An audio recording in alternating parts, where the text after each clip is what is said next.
Dogs are wolves.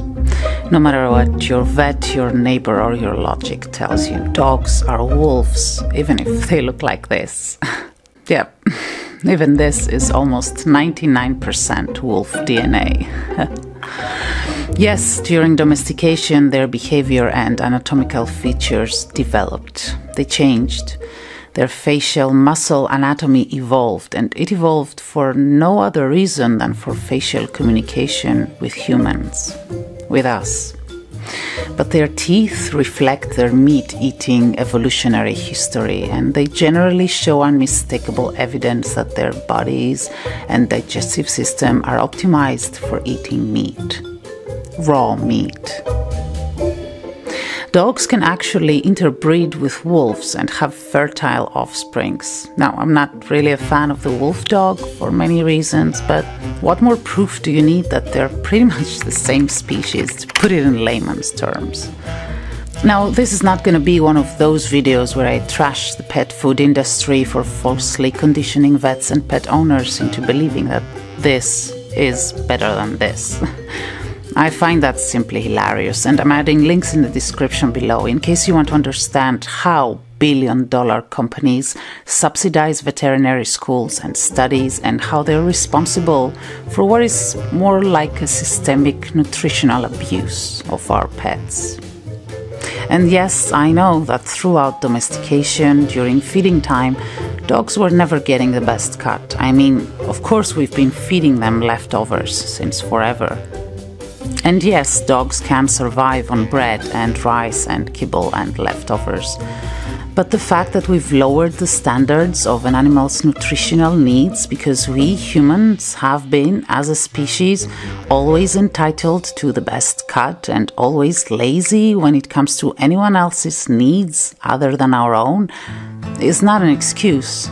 In fact, it's pretty shameful for us. Every day is a struggle. Every day is a trial.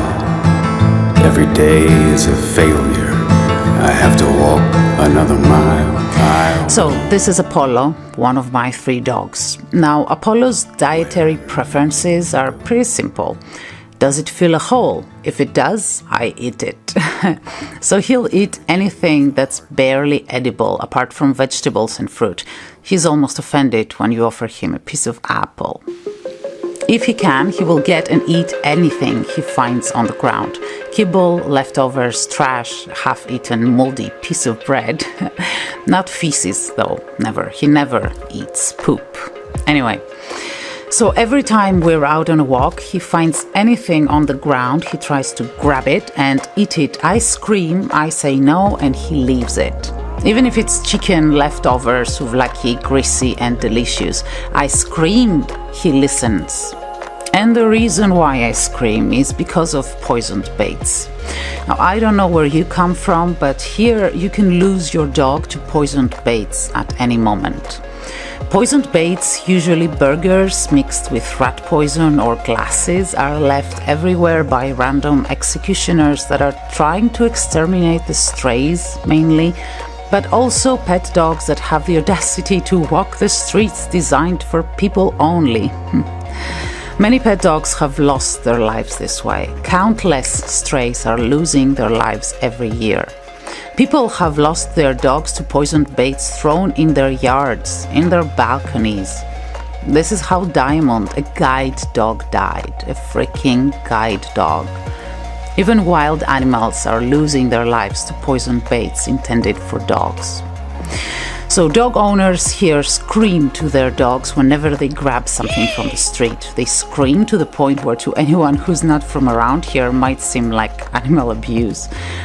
See, you have taken an animal that is a natural scavenger and an opportunistic eater, and you have to shut down and oppress one of its most deeply rooted instincts. Because everywhere, in every single neighborhood, there are such evil, uneducated apes that sit in their kitchens, break a glass, mix it with a burger, and leave it on the streets for a hungry animal to eat and die of.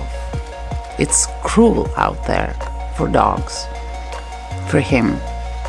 So I scream, and he's a hound, and he loves to follow his nose, and his nose finds everything. everything. I swear that nose has a life of its own. And he tries to grab it and I scream and you get the idea. And my amazing, wannabe aggressive hound who thinks he's so tough, but basically he's just a cartoon of a dog, sits there like a naughty boy and lets me open his mouth, put my hand in and remove whatever he's picked up and half chewed already. My amazing wolf lets me take food right from inside his mouth. He lets me deprive him of one of his basic instincts. Except when it's raw. Apollo is all sorts of aggressive, but he's mainly food aggressive. And that tells a lot about how important it is that he lets me open his mouth and steal food from inside of it. Food that he's sniffed out and found and grabbed all excited. We've come to this level of understanding that this very complicated and food-orientated animal has accepted that, much to his despise, I am the one who regulates his food. Except when it's raw. Because if he picks up a raw piece of bone from the street, then it's different. Then it's a huge battle of wills and promises and dilemmas and arguments between us. Sometimes I win. Sometimes I let him have it. Partly because I know I will lose, and partly because, well, you can't really poison a bone, so. That was the first sign for me. Although the wolf inside him is emotionally and behaviorally suppressed, his animal instinct is just stronger than him and stronger than our relationship when it comes to what he instinctively knows he's supposed to eat, and that's telling. Animals know. It's an instinct. All animals know what's in their nature to eat. And who the hell am I to crush and destroy this instinct? Who am I compared to nature? So I had already started feeding Laura, Raw, my French bulldog, and it saved her life. One day, about 5-6 years ago, she had diarrhea, and then the diarrhea never stopped for 6 months. I mean, it didn't stop, not even for one day. I tried everything. I spent tons of money on tests, complicated tests, expensive veterinary diets. I paid specialists. I had friends put in a good word for me so that university professors could see her. Nothing worked. She kept losing weight. She kept losing proteins. She was diminishing. Whatever I fed her, her body would extract it in liquid form.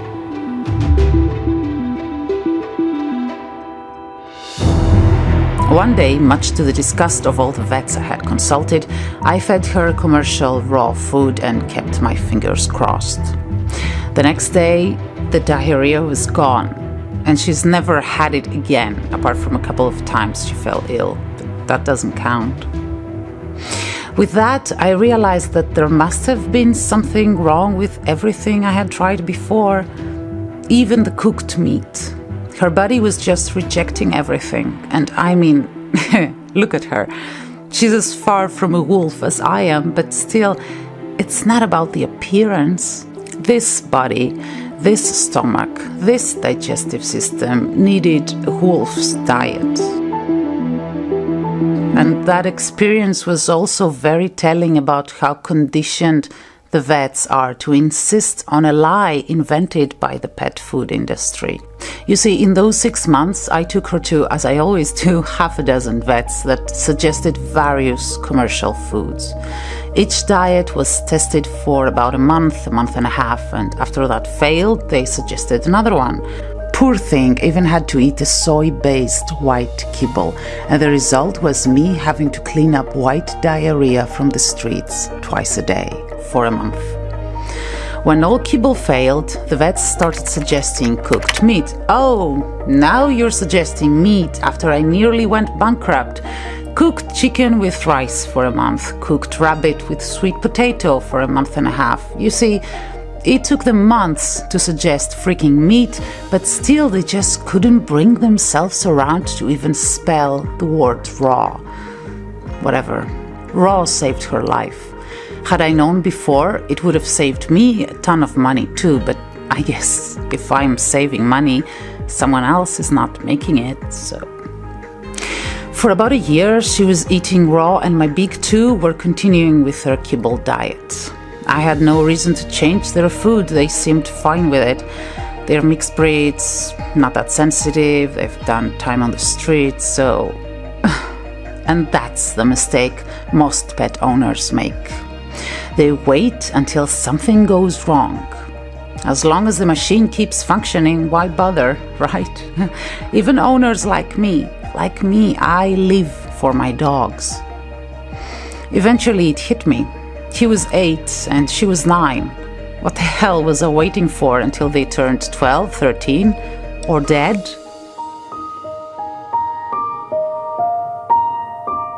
So I started feeding these two raw as well, and I never switched back. I started with commercial. 1 portion, you freeze it, you thaw it, you serve it, you're done. And now I'm here. And here's where I should have been earlier. You know, it's interesting if you research it. And it's not really research, to be honest, it's just pure logic. And the logic is to mimic a prey animal's entire body in a bowl. A wolf kills and goes for the flesh mainly, so muscle meat is, 80% of what they're going for. But for example, dogs, wolves eat herbivores, so vegetables are part of their diet in a way.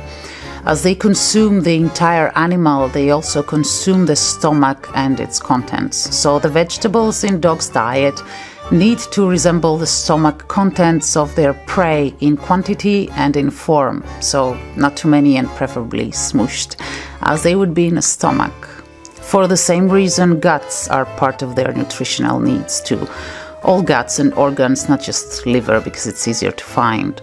But again, they need to be part of their diet in a percentage that makes sense. So in an entire prey animal, organs would make about 5-6% of what the dog would consume.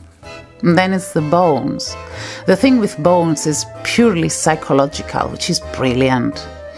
You can give them the commercial raw. It's got everything they need, including organs, vegetables, and smashed bones. The nutrients are there. But the thing with putting entire raw bones in their bowl is that it gives them the psychological pleasure of having a meal as close in appearance and texture as possible to what their DNA remembers and recognizes. By mimicking an entire prey animal in their bowls, you're taking them on an ancestral journey back to their roots, back to when they used to hunt it, catch it, and eat it as it was. The whole animal. By putting the ingredients of homemade barf in their bowl in the correct portions, you're giving them the pleasure of experiencing that primitive meal. It's a feast. It's not survival. It's not keeping the machine going. It is a freaking feast.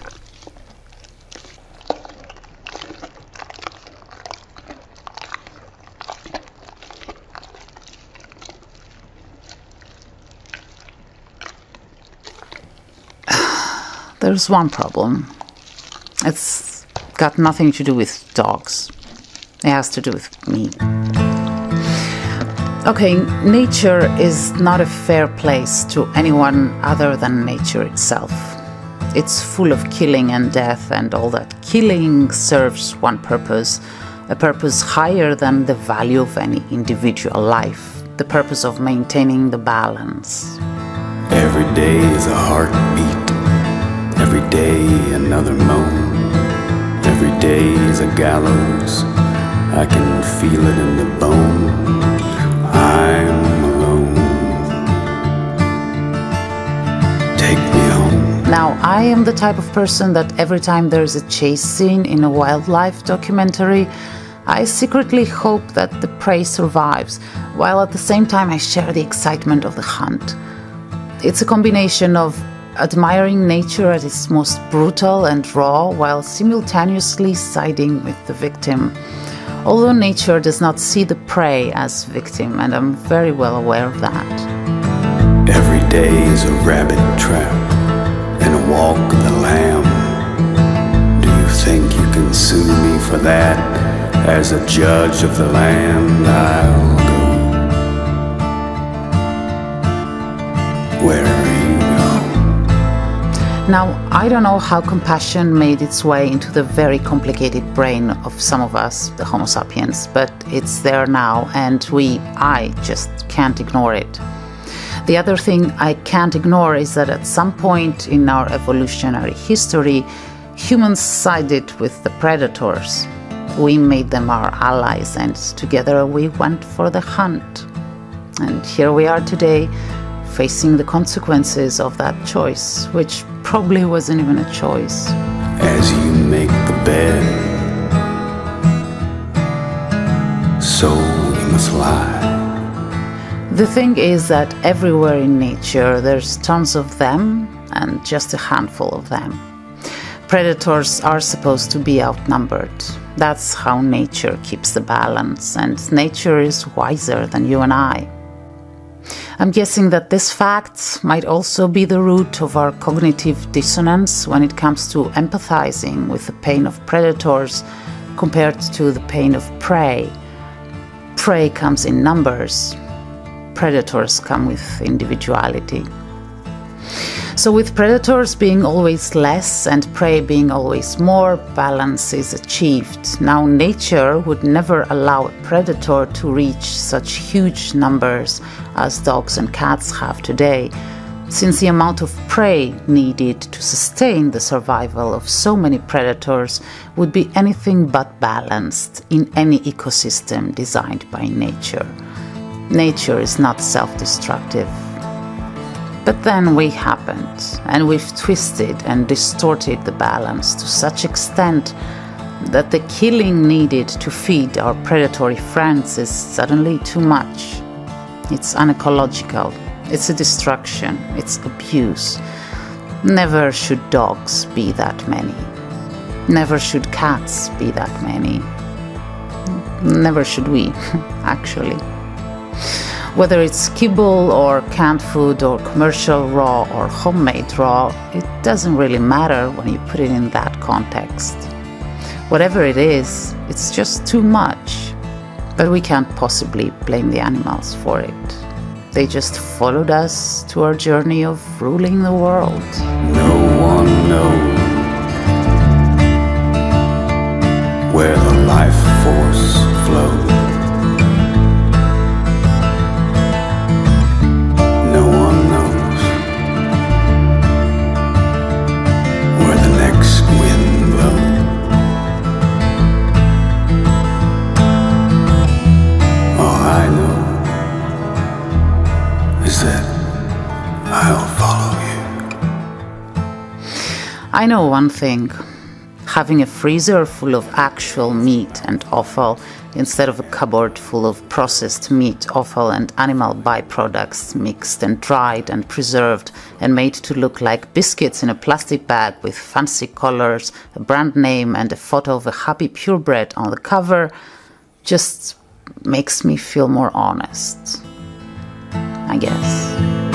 As you make the bed, so you must lie.